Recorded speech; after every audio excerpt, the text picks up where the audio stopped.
ہر تہذیب میں، ہر کہانی میں انسان نے ہمیشہ ایک ایسی جگہ کا خواب دیکھا ہے جہاں سب کچھ ٹھیک ہو جاتا ہے۔ ایک ایسی دنیا جہاں دکھ، تکلیف، مایوسی یہ سب نہ ہو۔ آج ہم اسی خواب کے ایک بہت ہی تفصیلی تصور پر گہرائی سے بات کرنے والے ہیں، اسلامی تعلیمات میں جنت کا تصور۔ لیکن ہم اسے صرف ایک فہرست کے طور پر نہیں دیکھیں گے۔ ہمارا مقصد اس کے پیچھے چھپے فلسفے کو سمجھنا ہے۔ تو آئیے اس خیال سے شروع کرتے ہیں کہ اس دنیا میں پہلا قدم رکھنے کا احساس کیسا ہوگا۔ یہ سوال ہی اصل میں پوری گفتگو کا مرکز ہے، کیونکہ جنت کا جو پہلا لمحہ ہے وہ کسی باغ یا محل کو دیکھنے کا نہیں ہے، وہ ایک طرح کا روحانی ریسیٹ ہے۔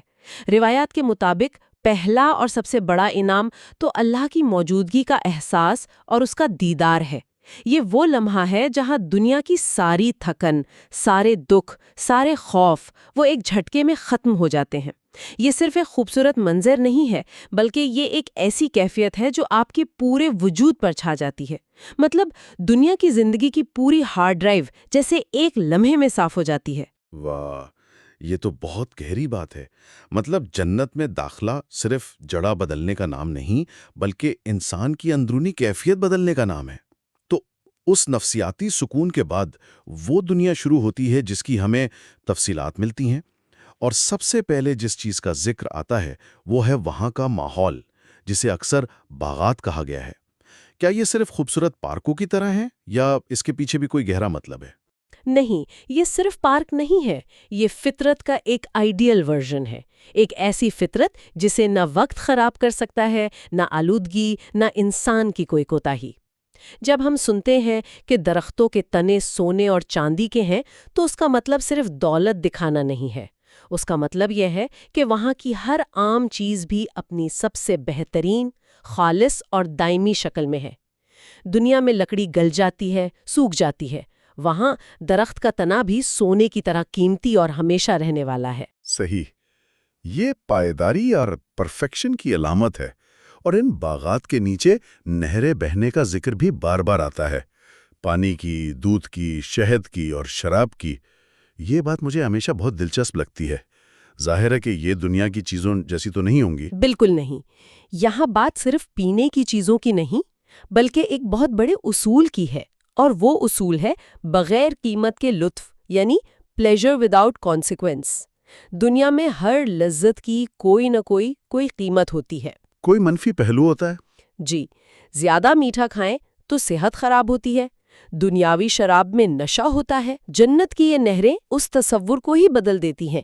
وہاں دودھ ہے جو کبھی خراب نہیں ہوتا، شہد ہے جو بالکل خالص ہے، اور ایسی شراب جس میں لذت ہے مگر کوئی نشہ یا منفی اثر نہیں۔ واہ، یہ تو واقعی سوچنے کا ایک بالکل نیا زاویہ ہے۔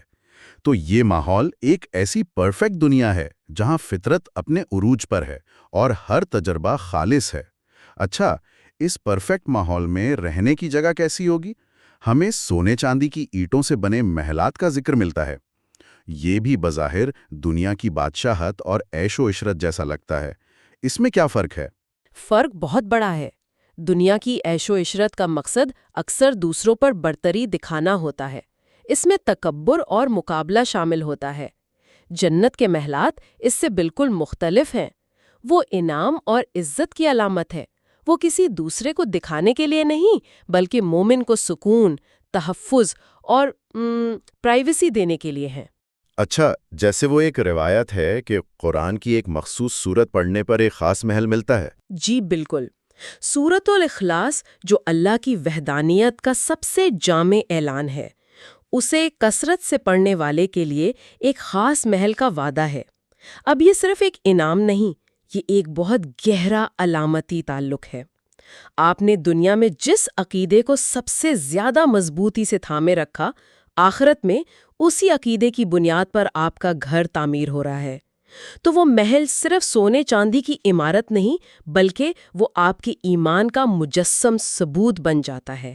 یہ تو واقعی بہت معنی خیز ہے، یعنی ہر انعام کے پیچھے ایک وجہ ہے۔ اچھا، ہم نے ماحول اور گھر کی بات کر لی، اب انسان کی بنیادی ضروریات پر آتے ہیں، جیسے کھانا پینا۔ کہا جاتا ہے کہ وہاں پھل کثرت سے ہوں گے، اور جس پھل کی خواہش ہوگی اس کی شاخ خود جھک جائے گی۔ ہمارے پاس دنیا میں بھی بہترین پھل موجود ہیں، تو وہاں کے کھانے میں ایسی کیا خاص بات ہوگی؟ بنیادی فرق پھر وہی ہے، یعنی محنت اور امپرفیکشن کا نہ ہونا۔ دنیا میں فصل اگانے میں مہینوں لگتے ہیں، پھر بھی وہ خراب ہو سکتی ہے، پھل کچا یا زیادہ پکا ہو سکتا ہے۔ جنت میں یہ تمام رکاوٹیں ہٹا دی گئی ہیں، نہ محنت، نہ انتظار، نہ کوئی چیز خراب ہوتی ہے۔ اور دوسری بات، دنیا میں بھوک ایک کمی کا احساس ہے۔ آپ کو بھوک لگتی ہے کیونکہ آپ کے جسم میں توانائی کم ہوتی ہے۔ جنت میں کھانا اس کمی کو پورا کرنے کے لیے نہیں ہے، بلکہ یہ لطف اور خوشی کا ایک مسلسل عمل ہے۔ اچھا، تو یہ بھوک مٹانا نہیں، یہ لذت کا تجربہ کرنا ہے۔ یعنی انسانی تجربے کے ہر پہلو سے اس کی تکلیف دہ سائیڈ ہٹا کر صرف اس کا خالص لطف والا حصہ باقی رکھا گیا ہے۔ یہ بہت دلچسپ ہے، لیکن ان تمام مادی نعمتوں میں کھو جانا بہت آسان ہے۔ ایک سونے کا محل بھی اکیلے ہوں تو جیل جیسا لگتا ہے۔ سماجی زندگی کے بارے میں جنت کا تصور کیا کہتا ہے؟ اور یہی وہ جگہ ہے جہاں جنت کا تصور صرف ایک ذاتی عیش و عشرت سے نکل کر ایک کامل معاشرے کی شکل اختیار کرتا ہے۔ سب سے پہلی اور سب سے بڑی خوشی تو اپنے پیاروں سے دوبارہ ملنا ہے، وہ والدین، بچے، دوست جو دنیا میں بچھڑ گئے تھے۔ لیکن اس سے بھی گہری بات وہاں کے تعلقات کی نوعیت ہے۔ یعنی وہاں رشتے کیسے ہوں گے؟ وہاں کے رشتوں میں سے ہر منفی جذبہ نکال دیا گیا ہے۔ قرآن میں واضح طور پر کہا گیا ہے کہ سینوں میں سے کینہ اور بغض نکال دیا جائے گا۔ ذرا سوچیں، ایک ایسا معاشرہ جہاں حسد، نفرت، غصہ، مقابلہ، بدگمانی، ان میں سے کچھ بھی نہ ہو۔ دنیا میں بہترین رشتے بھی ان چیزوں سے کہیں نہ کہیں متاثر ہو جاتے ہیں۔ جنت میں ہر رشتہ خالص محبت اور خلوص پر مبنی ہوگا۔ یہ اس نفسیاتی آپریٹنگ سسٹم کا حصہ ہے۔ یہ خیال تو دماغ کو ہلا دیتا ہے، مطلب ایک ایسی دنیا جہاں کسی سے ناراضگی کا امکان ہی ختم ہو جائے۔ یہ تو شاید سونے کے محل سے بھی بڑا انعام ہے۔ تو ہم نے ماحول، گھر، کھانے اور معاشرے کی بات کی۔ آخری ٹکڑا خود انسان ہے۔ اس کامل دنیا میں رہنے والے لوگ خود کس حالت میں ہوں گے؟ وہ اپنی کامل حالت میں ہوں گے، ہمیشہ کی جوانی اور صحت۔ یہ انسان کے دو سب سے بڑے اور بنیادی خوفوں کا جواب ہے، بڑھاپا اور بیماری۔ ہم اپنی پوری زندگی اپنے جسم کے کمزور ہونے اور ختم ہو جانے کے خوف میں گزار دیتے ہیں۔ جنت اس پورے عمل کو ریورس کر دیتی ہے۔ وہاں نہ صرف بیماری یا بڑھاپا نہیں ہے، بلکہ ہر شخص اپنی طاقت، خوبصورتی اور توانائی کے عروج پر ہوگا۔ اور وہاں کے لباس کا جو ذکر ملتا ہے، بہترین ریشم اور سونے کے کنگن، کیا وہ بھی اسی کامل حالت کی عکاسی کرتا ہے؟ بالکل، وہ لباس صرف سجاوٹ نہیں ہے، وہ اس اندرونی کیفیت کا بیرونی اظہار ہے۔ دنیا میں کپڑے میلے ہوتے ہیں، پرانے ہوتے ہیں، وہاں کا لباس بھی دائمی ہے۔ وہ ان کے مقام اور عزت کی علامت ہے۔ خاص طور پر سبز رنگ کا ذکر ملتا ہے، جو زندگی، تازگی اور سکون کی علامت ہے۔ تو یہ صرف فیشن نہیں، بلکہ ان کی روحانی اور جسمانی پاکیزگی کا ایک نظر آنے والا ثبوت ہے۔ جب ان تمام چیزوں کو ایک ساتھ جوڑ کر دیکھتے ہیں، ایک کامل ماحول، کامل گھر، کامل خوراک، کامل معاشرہ اور کامل جسمانی حالت، تو وہاں کا مجموعی احساس کیسا ہوگا؟ وہاں کی فضا میں کیا ہوگا؟ وہاں کی فضا میں صرف ایک ہی چیز ہوگی، امن، مکمل سلامتی۔ قرآن میں اس ماحول کو بیان کرنے کے لیے جو لفظ استعمال ہوا ہے وہ ہے سلام۔ وہاں کوئی بیکار، جھوٹی یا دکھ دینے والی بات نہیں سنی جائے گی۔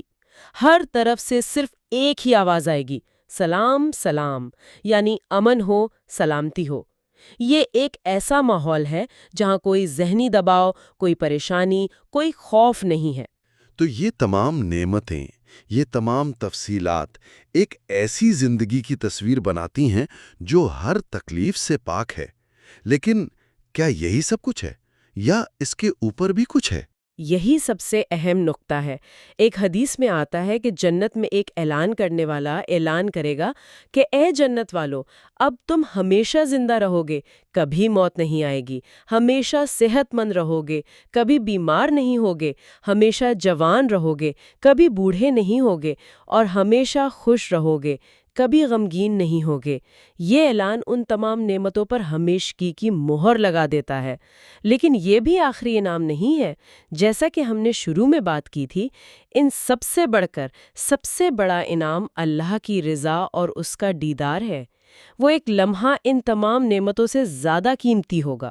تو آج کی گفتگو سے جو تصویر ابھرتی ہے وہ یہ ہے کہ جنت صرف انعاموں کا مجموعہ نہیں، بلکہ یہ انسانی تجربے کی ایک مکمل ری انجینئرنگ ہے۔ یہ ایک ایسی جگہ ہے جہاں فطرت، معاشرہ اور خود انسان کو اس کی سب سے خالص اور کامل حالت میں بحال کر دیا گیا ہے۔ یہ صرف ایک خوبصورت جگہ نہیں، بلکہ ایک مکمل اور دائمی سکون کی کیفیت ہے۔ لیکن شاید اس پورے تصور کا سب سے انقلابی پہلو اس کا نفسیاتی اور جذباتی ماحول ہے۔ ذرا اس پر غور کریں۔ ایک ایسی دنیا کا تجربہ کرنا کیسا ہوگا جہاں غصہ، غم، حسد، خوف یا مایوسی جیسے منفی جذبات کا سرے سے وجود ہی نہ ہو؟ یہ صرف خوشی کا ہونا نہیں ہے، بلکہ ہر منفی احساس کی مکمل غیر موجودگی ہے۔ شاید یہی خیال اپنے آپ میں جنت کے تصور کی سب سے گہری اور طاقتور تصویر پیش کرتا ہے۔